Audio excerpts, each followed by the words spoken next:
you don't know which decisions are pivotal while you're making them. And sometimes the little decision becomes the most pivotal later. Even if you think about the word pivot and we apply it to basketball, if you pivot, you set a new direction, but you make a small move, right? I mean, there's not a lot of movement. You're turning your body, but your pivot foot doesn't actually move, yet that's where the power is.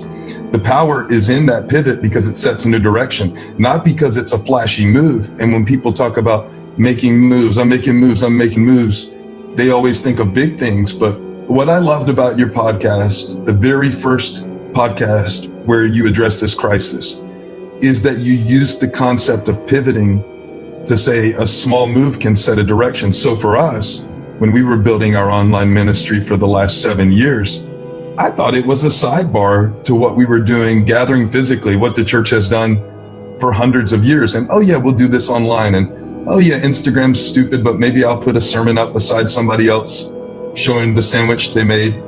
And maybe I'll, maybe I'll put a little more effort into this broadcast. But, you make a little decision and you see a response, and you never know how those smaller decisions become pivotal.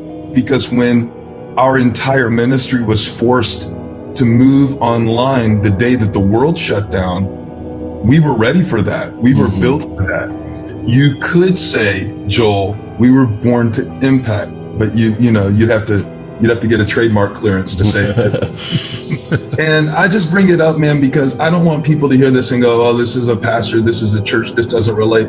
It totally relates, because every system right now that's helping us to minister to people was built in a time when we didn't even know we needed it.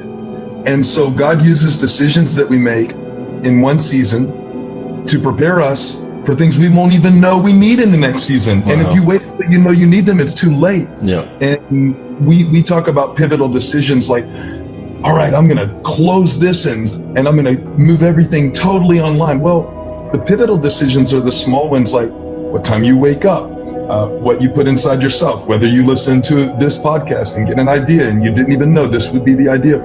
I just think it's really important to point out that pivotal doesn't necessarily mean that it looks big. It means that it sets a different direction, and we often don't know what those are. And I had no idea when we were investing into online ministry that it would be our entire ministry right now, our main way of touching people. I didn't know it at the time. I wasn't smart enough. I was just trying to step by step respond to the needs and opportunities we had.